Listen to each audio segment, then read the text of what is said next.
Hello friends, আশা করি সবাই খুব ভালো এবং সুস্থ আছো। সবাইকে শুভেচ্ছা জানিয়ে আজকে ভিডিও শুরু করছি। আজকে নতুন একটি টপিকের উপরে ভিডিও নিয়ে চলে এসেছি। এই ভিডিওতে আজকে যে বিষয়টির উপরে আলোচনা করব সেটি হচ্ছে ইপিএফের উপরেই। ইপিএফের উপরে একটি নতুন এরর আসছে বা প্রায় সময় আসে, সেটি হচ্ছে unable to reach CIDR servers URL 7। এই যে এররটি কেন আসে বা কখন আসে বা এলে কী করতে হবে, এই যে প্রবলেমটা হচ্ছে 100% সলভ করে দেব এই ভিডিওটির মাধ্যমে এবং স্টেপ বাই স্টেপ আজকে এই ভিডিওতে আলোচনা করব। তো সবাইকে রিকোয়েস্ট স্কিপ না করে সম্পূর্ণ থাকো, কারণ স্কিপ করে গেলে প্রবলেমটা তোমাদের হবে, কারণ এই এররটা ম্যাক্সিমাম টাইমই হয় এবং তোমরা বাড়িতে বসেই মোবাইল দিয়েই এই সলভটা তোমরাই করতে পারবে। সেই জন্য বলছি স্কিপ না করে সম্পূর্ণটা দেখো। আর যারা যারা আমার চ্যানেল নতুন, চ্যানেলটি সাবস্ক্রাইব করে রেখো এবং পাশে থাকা নোটিফিকেশান বেলটি ক্লিক করে রেখো এরকম নতুন নতুন টপিকের উপরে ভিডিও পাওয়ার জন্য। আর ভিডিওটি কেমন লাগলো অবশ্যই সেটা কমেন্ট করো, আর প্রচুর প্রচুর লাইক শেয়ার করো বন্ধুর সাথে। তো চলো আজকে ভিডিওর বিষয়বস্তুটা নিয়ে আলোচনা করি।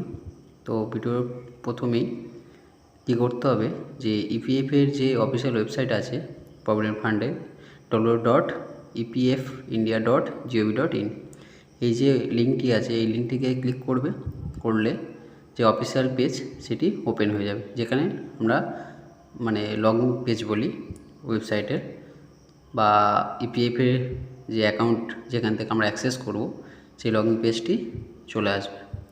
তো দেখো এরকম একটা ইন্টারফেস চলে আসবে। এখানে আমরা অনেকগুলো প্রসেসে আমরা লগ ইন করতে পারি, আগের ভিডিওতে দেওয়া আছে। আমরা কি করব, কেওয়াইসি যে আপডেট বলে যে অপশানটি থাকবে ওখানে ক্লিক করব। কেওয়াইসি আপডেটে ক্লিক করার পরে যে মেন যেখানে ইউএন নাম্বার আর পাসওয়ার্ড আর ক্যাপচা করে এই যে তিনটে অপশান চলে আসবে এই পেজটি, ওই পেজটি ওপেন হয়ে যাবে। ওখানে আমাদের কি করতে হবে, যে ইউএন নাম্বার যে পাসওয়ার্ড থাকবে আর ক্যাপচা কোড, দেখো এরকম একটা ইন্টারফেস। এখানে আমরা এবার যে অপশানগুলো থাকবে সেই অনুযায়ী আমাদেরকে ঠিকঠাক এন্টার করতে হবে। করার পরে সাইন ইনে ক্লিক করতে হবে। এবার তোমাদের যে মোবাইল নাম্বারটা আধার কার্ডের সঙ্গে লিঙ্ক করা আছে ওই মোবাইল নাম্বারে একটা 6 ডিজিটের ওটিপি যাবে এবং সেটা এখানে এন্টার করবে। করার পরে তোমার যে অ্যাকাউন্টটা পেজ আছে সেই পেজটি ওপেন হয়ে যাবে। এবার পেজটি ওপেন করার পরে দেখো এরকম একটা ইন্টারফেস চলে আসবে। এবার আজকে যে বিষয়বস্তু, এবার সেটার বিষয়ে আসি। আমরা যখন অনলাইনে কোনো অ্যামাউন্ট ক্লেম করি, সেটা মোবাইল দিয়েই হোক বা কোনো সাইবার ক্যাফে গিয়ে হোক, সেক্ষেত্রে ক্লেম করার সময় যখন আমরা গেট ওটিপির জন্য অ্যাপ্লাই করি আর সব কিছু ঠিকঠাক এন্টার করার পরে, অ্যাকাউন্ট নাম্বার সব ডিটেলস পারপাস অ্যামাউন্ট দেওয়ার পরে যখন গেট আধার ওটিপিতে এন্টার করি তখন এই এররটি আসে। দেখো এখানে গেট আধার ওটিপি দেখাচ্ছে, এই ওটিপিতে যখন ক্লিক করব তখন এই unable to reach CIDR servers URL 7 এই এররটি আসে। এটা কিছুই না, এটা অ্যাকচুয়ালি আমরা একটা যখন আমরা কোনো ওটিপির জন্য অ্যাপ্লাই করি তখন হচ্ছে যে মোবাইল নাম্বারটা থাকে রেজিস্টার, ওই মোবাইল নাম্বারে একটা ওটিপি আসে, সেইটা ওটিপিটা এখানে এন্টার করে সাবমিট করলে তবে ওটা সাকসেসফুল মেসেজটা দেখায়, ওটা তোমার পিএফের যে অনলাইনে সাকসেসফুল মেসেজটা দেখায়। তো যখন ওই ওটিপিটা একটা টাইমের মধ্যে মোবাইলে চলে যায়, সেটা হচ্ছে বাই অনলাইন, সেটা সার্ভারের যদি কোনো প্রবলেম হয় বা সার্ভার যদি স্লো থাকে বা নেটের কোনো প্রবলেম হয় তখন একটা টাইমলি ব্যাপার থাকে, সেই টাইমের মধ্যে পৌঁছায় না, তখন এই এররটি আসে।